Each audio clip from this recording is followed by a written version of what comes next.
여기는 김포공항입니다. 오늘은 비행기 타고, 아니 버스 타고 일산 호수공원에 가서 맨발 걷기 하려고 합니다.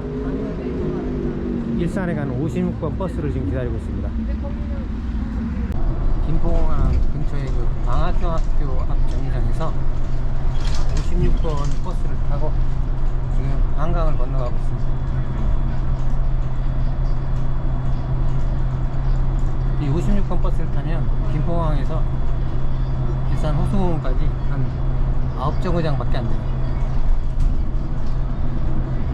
56번 버스 타고 일산 동구청 정류장에서 내려가지고 여기 일산 동구청이 있죠? 길 건너왔어요. 길 건너와가지고 이쪽으로 가면은 일산 호수공원이 왼쪽으로 가면 나오는데 좀 더 가서 좌회전 하려고 그래요. 생각보다 일찍 왔네요. 지금 시각이 3시 27분이에요 우리 집이 김포공항 근처인데, 거기서 오늘 하필이면 카카오 맵이 안 돼가지고 좀 헤매는 바람에 한 2시간 정도 걸렸는데, 안 헤매면 1시간에 올 것 같아요. 건널목 건너고요. 직진하면은 이제 호수공원으로 가는, 일산 호수공원으로 가는 큰 길이 나올 것 같아요. 오늘은 10월 16일 일요일이고요. 어제 어릴 때 살던 화곡동에 갔었는데, 어제 제가 맨발 걷기 하면서 본 효과를 몇 가지 말했었는데, 한 가지 중요한 걸 빼먹었어요. 그게 뭐냐 하면은, 제 왼쪽 손가락이 이제 왼쪽 새끼 손가락이 저렸어요, 이게. 그래가지고 이게 잘 때 보면은 이게 가끔 마비가 돼요. 마비가 된 것 같아가지고 한참 흔들어줘서 풀어주면은 마비가 풀리는 것 같았는데, 이 맨발 걷기 하고 나서는 이게 잘 때도 새끼손가락 쪽이 마비되는 일이 없어요. 이것도 맨발 걷기에 제가 본 효과 같아요. 지난 시간에 경춘선 숲길에 갔을 때 자본이 일으킨 이 전쟁의 대표적인 예로 한국 전쟁에 대해서 얘기해 봤는데, 오늘은 이어가지고 얘기하겠습니다. 여기가 정말산역이네요. 이쪽으로 쭉 가면은 호수공원이 나올 것 같아요. 차라리 길 건너가는 게 호수공원으로 가는 그 메인 스트리트 같아요.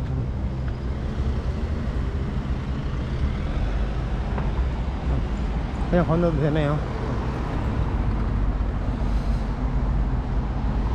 그때 그러니까 한국 전쟁이 자본주의를 구하기 위해서 기획된 전쟁이라고 제가 주장을 했는데, 그게 그냥 제 혼자의 주장이 아니라 1945년 이후에 자본주의라는 암스트롱 왜 2인의 책에서 그걸 근거로 했죠. 그거 보면은 알 수가 있는 건데, 이 책을 번역한 사람이 김수행 교수님이에요. 여기 안산문화광장이라고 나오는데, 여기로 쭉 가면은 호수공원이 나올 것 같아요. 저도 김수행 교수님 강의를 들어봤는데 굉장히 열정적이고 성실한 분이죠.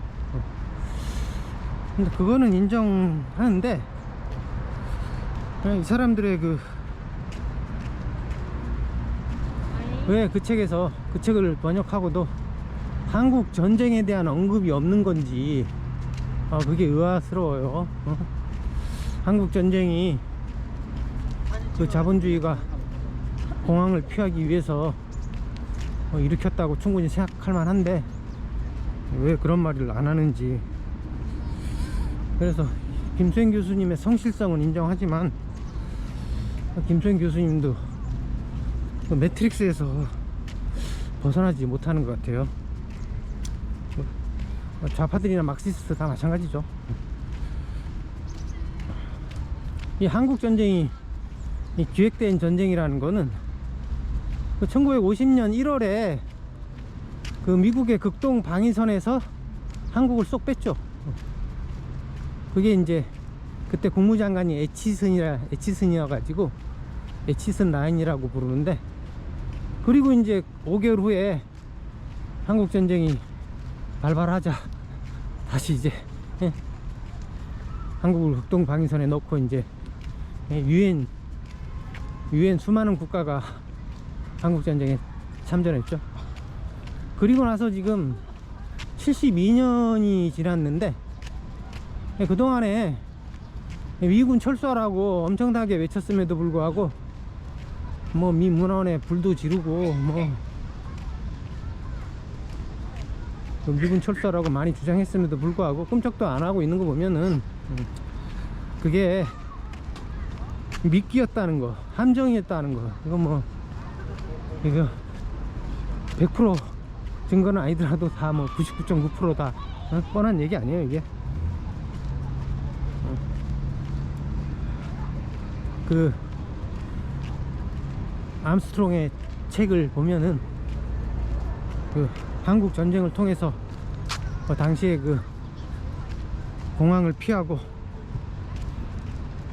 그 자본주의의 위기를 넘기기 위해서 한반도가 전쟁터로 희생된 것이고, 이것이 결국은 이제 또 나중에 이게 통일이 못 되고 결국 휴전선으로 전쟁 이전에 38선과 비슷한 휴전선이 그어짐으로써 뭐 전쟁 결과를 얻은 게 하나도 없죠. 그런 하나만한 전쟁, 이게 결국은 이제 나중에 동서냉전의 최전선이 됐죠.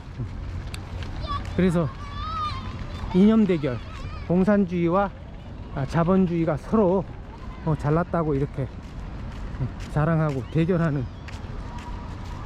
그 이념 대결의 최전선이 돼가지고 이용해 먹은 거죠 이게. 그래서 1990년대에 소련이 붕괴할 때까지 40년 동안 그 냉전으로 이념 대결을 통해서 미국 소련이 세계 패권을 유지하는데 철저히 이용당한 거죠 이게.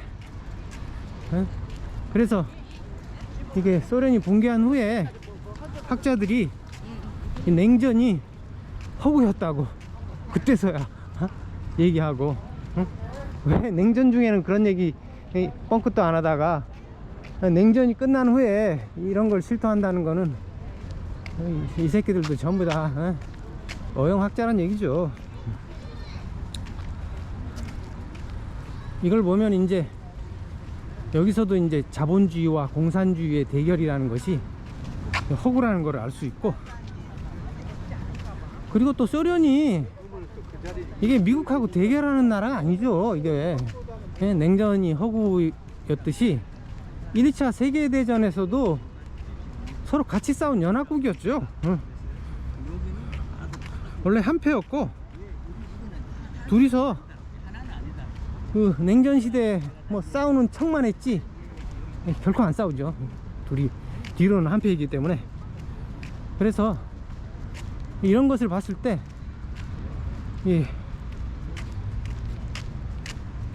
미국, 소련, 중국, 지금은 이제 미중 대결하면서 미국과 중국이 싸우는 척 하지만 이것도 싸우는 척만 하는 거고, 사실은 저는 둘이 한패라고 생각해요.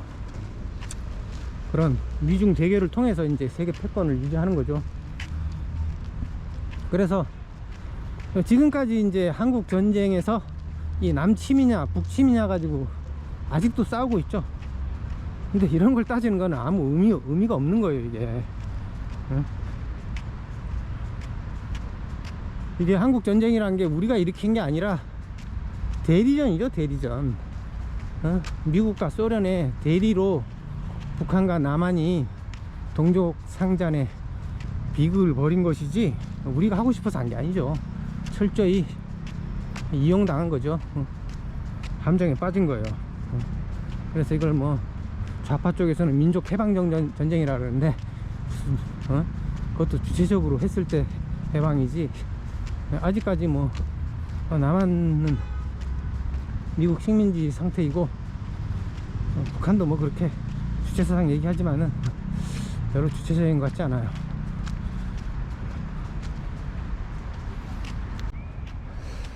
이 한국 전쟁뿐만 아니라 17세기 이후에 그 유럽에서 일어난 전쟁들, 그리고 혁명, 그리고 네덜란드에서 태동한 자본주의, 이 모두가 이게 유대인들이 관련돼 있고 이 자본이 관련된 사건들이죠, 이게. 그래서 17세기 이후에 발생한 그 종교 개혁부터 시작해 가지고 30년 전쟁, 이게 종교 전쟁이죠. 이름 말고 그 다음에 청교도 혁명, 이거를 영국 내전이라 그러기도 하고, 영국의 남북전쟁, 미국의 남북전쟁이 있듯이 영국의 남북전쟁이라고도 얘기해요.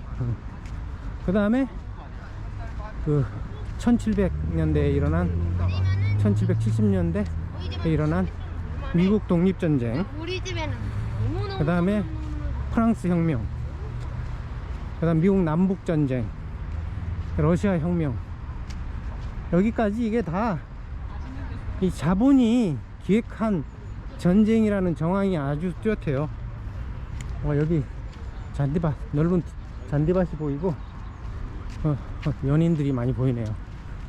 호수도 보이고 있어요. 지금 날씨가 이제 비 온다 그랬는데 개기 시작하네요. 오늘 비 온다 그래 가지고 안 나오려 그랬는데 집에 있기 그래 가지고 그냥 오늘 헛수고 할 셈으로 나왔는데 잘 나왔네요. 여기 잔디밭부터 맨발로 걸어도 되는데 일단 호수까지 갔다가 걷도록 하겠습니다. 이 종교개혁과 그 30년 전쟁부터 이게 자본주의가 기획한 전쟁이라는 거를 제가 근거를 대면서 얘기하도록 할게요. 오늘 제가 참조하는 책은 그 전에 얘기했던 홍익휘 교수님의 유대인 경제사랑, 그 다음에 그 폴 존슨이라는 사람이 쓴 유대인 역사라는 책이 있어요. 그리고 그 게르숀 숄렘의 그 사바타이 제비, 그 다음에 앙드레 모로아의 영국사, 뭐 이런 책들을 인용해 가지고서 그 근거를 대려고 합니다.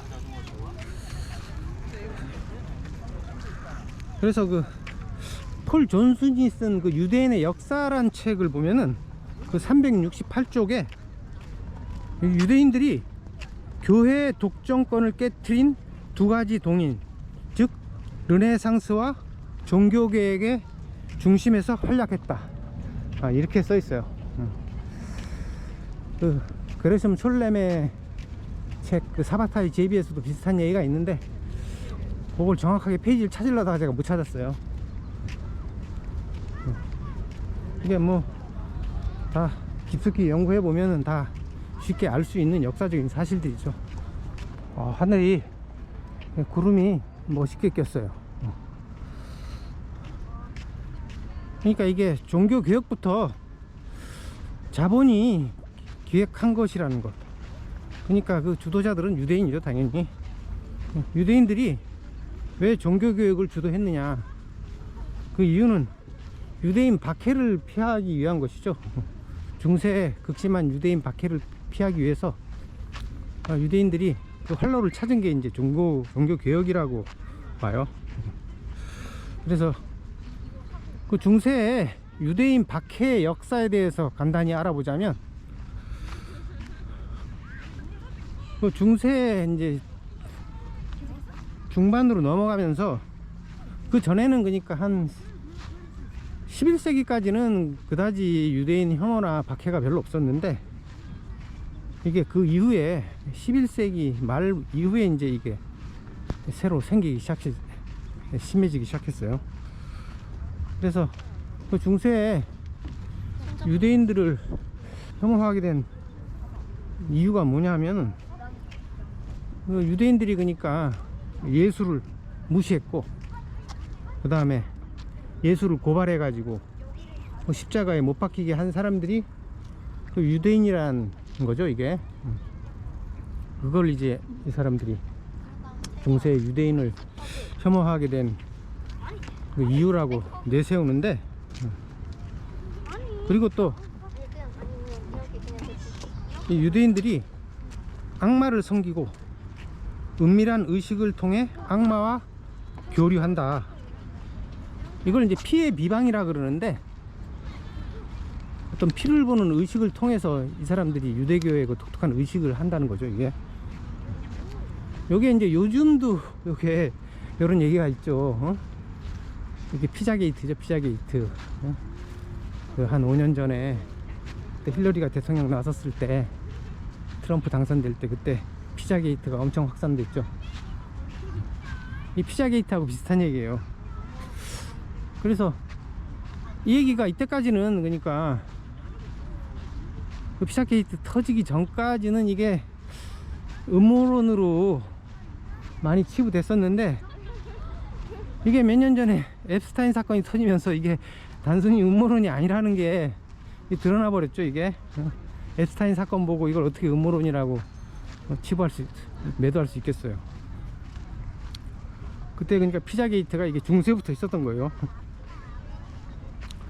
이런 게 이제 표면적으로 중세 유대인들을 혐오하고 박해한 명분으로 내세운 건데, 실제 이유는 그게 아니라, 중세에 그러니까 유대인들이 고리대금업을 하고, 이 사람들이 또 징세인 세금을 거두는 사람들이 대부분 유대인이라 가지고 가혹하게 수탈을 했기 때문에 거기에 대한 민중의 원성이 그 유대인 박해로 이어졌다고 봐야죠. 왕이나 지배자들은 사실은 그 유대인들한테 이익을 얻기 때문에 박해할 이유가 없어요. 이 민중과 관련된 거죠. 그 유대인 박해 그 결정적인 전환점이 된 게 십자군이에요. 십자군. 그래서 유대교가 그 십자군 입장에서는 이단이죠. 이단이기 때문에 그 1096년 프랑스 루앙에서 십자군이 출발했는데, 이게 그 뭐지, 은자 피에로인가?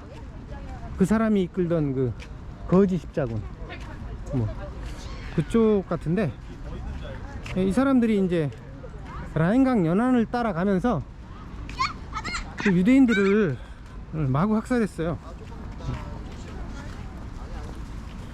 이걸 이제 시작으로 해가지고 그 유럽 각국에서 이제 유대인들이 이 박해를 받고 학살을 당하게 되는데, 그걸 이제 간단하게 알아보자면, 그 영국에서는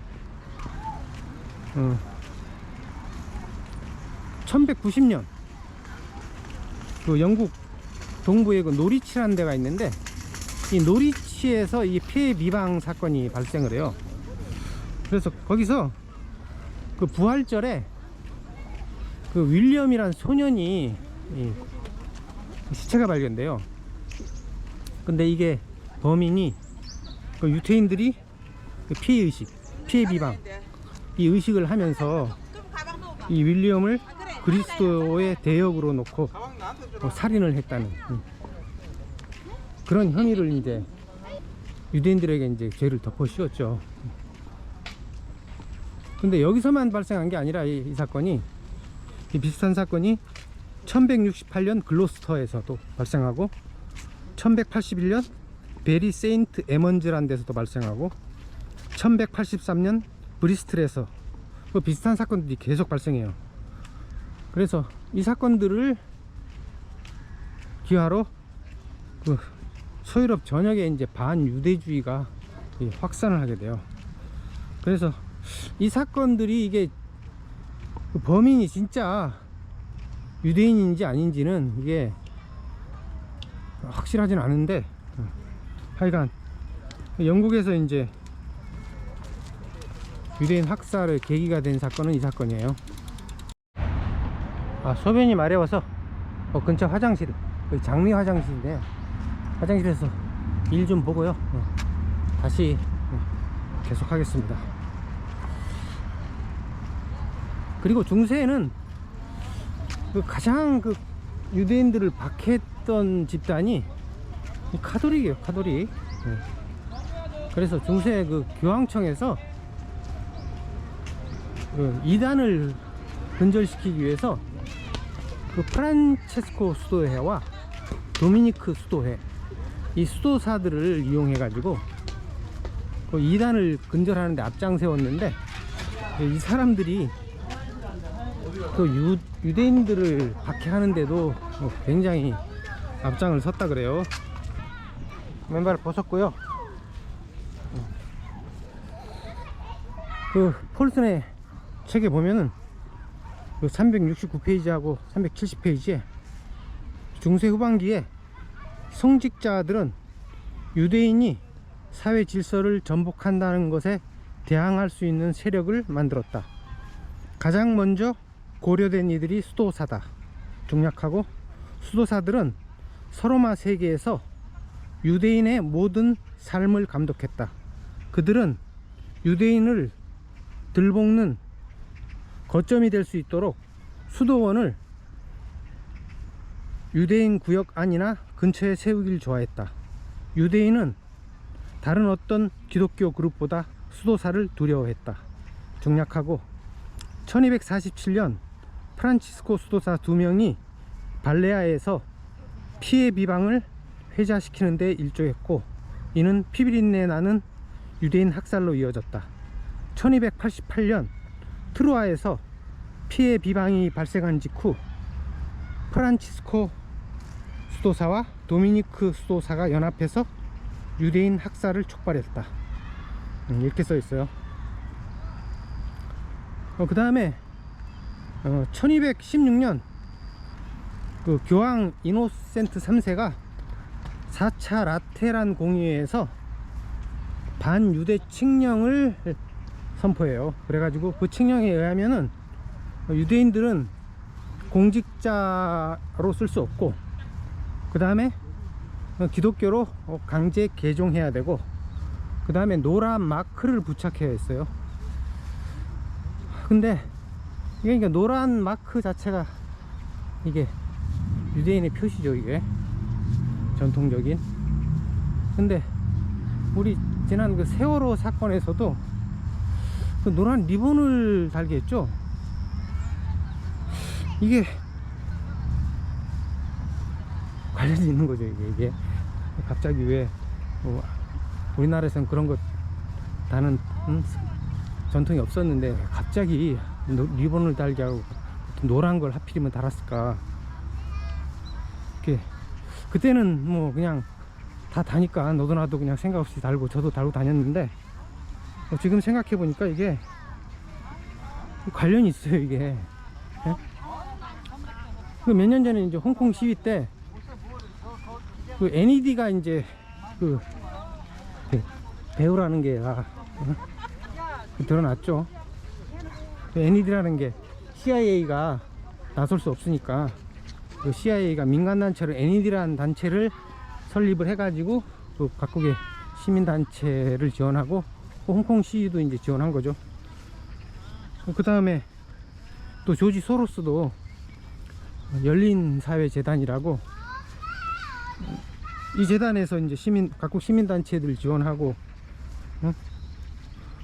그리고 이게 이제 2011년에 중동의 봄하고 그 우크라이나나 뭐 그 지역의 그 색깔혁명, 이거를 일으킨 것도 이 조지 소로스의 열린사회재단, 여기서 이제 돈이 나간 걸로 다 공공연히 알려져 있죠. 그래서 이걸 보면은, 그러니까 2016년 천만 촛불도 이게 우리나라 그 주요 시민 단체들이 주도했기 때문에 이 사람들이 분명히 그 NED나 조지 소로스의 그 열린 사회 재단에 지원을 분명히 받았을 거예요. 그래가지고 이제 문재인을 옹립시키는데 이 시민단체들을 이용했다고 보여요. 저도 그 당시에부터 그 시민단체 배후에 배후가 있다 이렇게 주장을 해왔는데, 결과적으로 보면 뭐 문재인이 대통령 돼가지고 박근혜하고 다른 게 하나도 없죠. 그걸로 봐가지고 문재인으로 그렇게 갈았어야 했나. 가를 이유가 없었죠. 문재인이 세월호 사건 진상부터 밝힌 게 하나도 없는 거는 박근혜하고 마찬가지인 거고, 하나도 다름없는데 왜 촛불, 천만 촛불까지 들고 일어나서 교체했는지, 교체 이유를 지금도 알 수가 없어요. 그걸 보면 이게 왜 촛불을 들었는지도 지금으로서는 알 수 없는 거죠. 그래서 당연히 그 배후에는 이런 CIA나 그 조지 소로스의 열린 사회재단이 있는 걸로 봐야죠. 여기 자그만 호수가 또 있고, 여기 이제 흙길이 있어요. 흙길이 호젓한 게 되게 좋네요. 이게 분위기 있는 길이에요. 오늘 여기 맨발 걷기 오길 되게 잘한 것 같아요. 그리고 1236년에 교황 그레고리 9세가 탈무드를 폐기하라고 해요. 그래서 탈무드를 이제 읽는 걸 금지시킨 거죠. 그리고 중세에서는 대학에서도 유대인들을 차별했는데, 그 기독교인이 설립한 대학에 그 유대인들은 입학을 못하게 했어요. 그 다음에 대학생들이 이제 반유대주의에 선봉했었고, 그 토리노에서 그 천둥이 오는 겨울에 유대인들을 눈덩이로 공격할 권리가 대학생들한테 주어졌대요. 그래서 눈덩이 안 맞으려면은 벌금을 내야 됐대요. 그 다음에 피사에서는 성 캐더린 축제 때 가장 뚱뚱한 유대인 몸무게만큼 사탕을 벌금으로 내야 됐대요.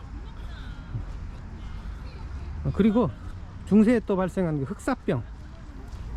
흑사병의 주범도 이제 유대인으로 몰렸죠. 여기 무지개 형태로 이렇게 쇠로 만들어 놨는데 멋있네요. 여기 사람들이 이제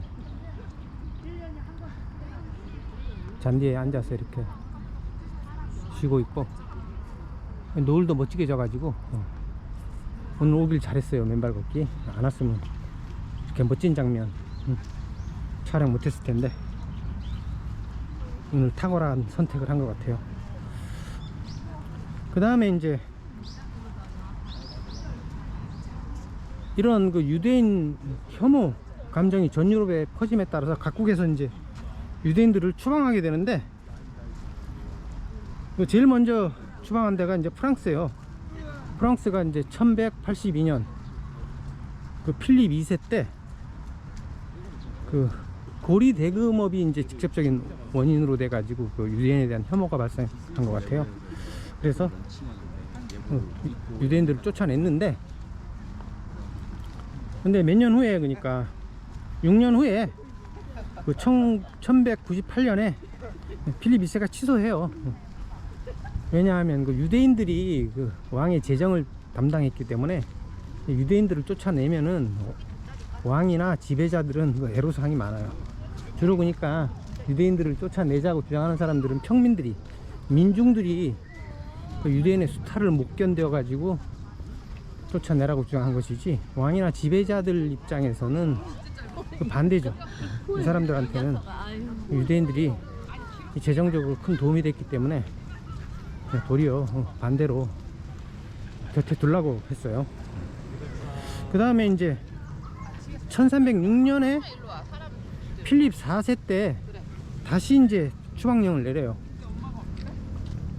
그리고 또 9년 후에 다시 돌아오게 해요. 또 계속 그냥 왔다 갔다 피곤하게 만들었는데, 그때도 이제 다시 불러들인 이유가 이제 필립 4세 재정이 곤란해져 가지고 그 재정 문제로 다시 불러들인 거고,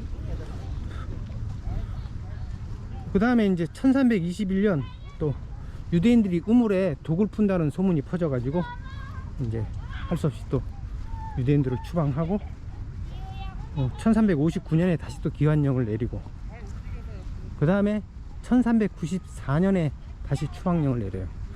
그래서 프랑스는 이렇게 추방했다가 다시 기환시켰다가 그런 변덕을 많이 부렸어요. 그 다음에 영국의 경우를 보면은, 영국이 이제, 영국에도 유대인들이 있었는데, 유대인들이 처음 영국에 들어온 게 그러니까 1066년 노르만 정복 때 그 정복왕 윌리엄이 들어올 때, 노르만 정복 때 이제 같이 유대인들이 이주했다 그래요. 플랑드르에 있던 유대인들이 이주했다 그래요. 플랑드르가 하니까 그때부터, 그전 그러니까 11세기 이전부터 이미 유대인들의 거점이었고, 이게 상업의 중심지였다는 거죠, 이게. 근데 이제 이 1275년에 에드워드 1세가 그 유대인들을 되게 싫어했나 봐요. 그래가지고 반유대 법안을 통과시키고 대금업을 못하게 불법화 시켰어요. 그 다음에 1289년에 가스코뉴 지방에 그 유대인 재산을 몰수하고 추방했어요. 가스코뉴는 프랑스 지역에, 지금의 프랑스 지역에 있는 땅이죠. 그때는 그러니까 중세 때는 그 프랑스의 많은 지역이 그 영국령이었죠.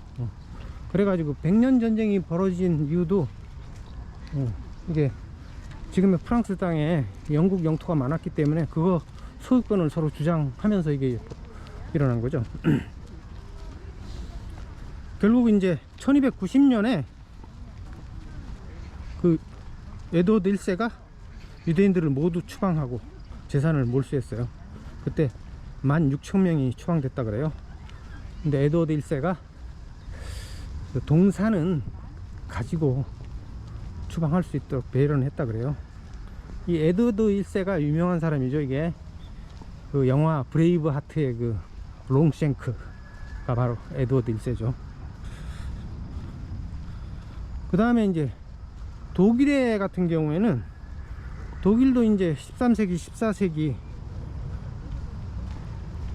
유대인들을 추방했는데, 독일은 뭐 단일 국가, 통일된 국가가 없었기 때문에 각 그 공국이나 제후령들이 있었는데, 유대인들이 이제 독일의 한 공국이나 뭐 제후령에서 있다가 쫓겨나면 다른 공국이나 제후령으로 가고, 뭐 이런 식으로 이리저리 도망다녔다 그래요.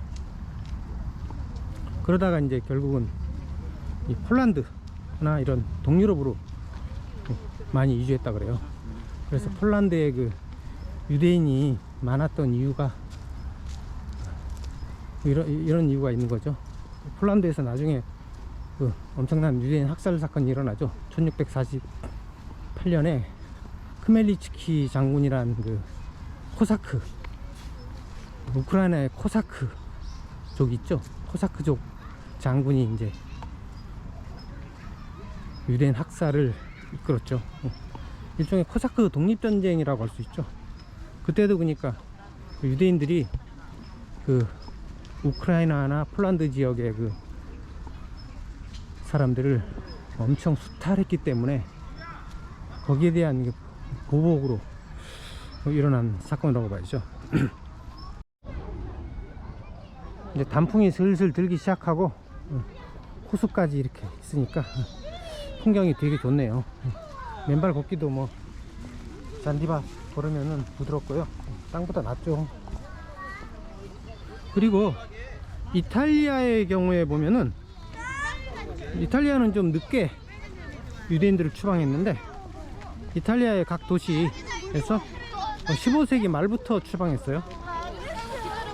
그래서 이제 15세기 이후에 그 상권이, 무역이 지중해 연안에서 이제 유럽 북부로 이동했죠.